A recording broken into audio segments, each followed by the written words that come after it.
there's never been a better time to build a brand. You can literally do 80-90% of the things that would have taken a football team of people to do, you can do yourself.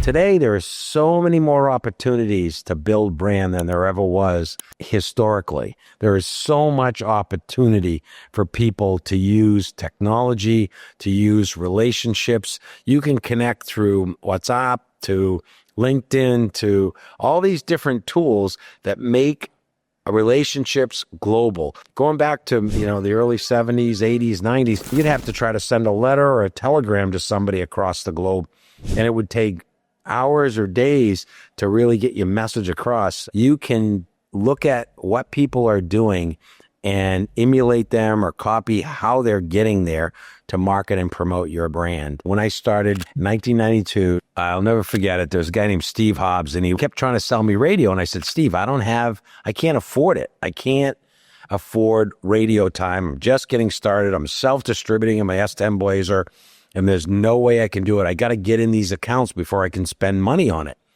And he looked at me and goes, Fred, you can't afford not to advertise. And it just hit me. And then I said, well, what do I do? How do I do it?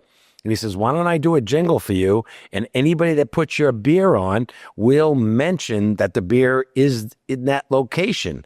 So I would go out and start doing that. And then people go to me, how do I get my name on the radio station? I said, well, put my beer on, put Shipyard Export on, and we'll put you in the Shipyard Report. So every day on CLZ in Portland, Maine, there was a jingle that came on, and it was a kind of a nautical jingle.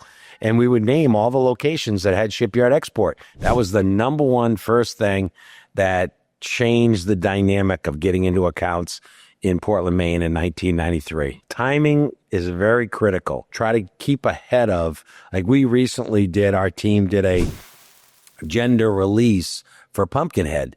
And I think that to a degree has been overdone, but when we did it, it was perfect timing. We got over 6 million views or some crazy thing like that. So through whether it's YouTube or other social media platforms, there are so many examples of ways that you can build your brand.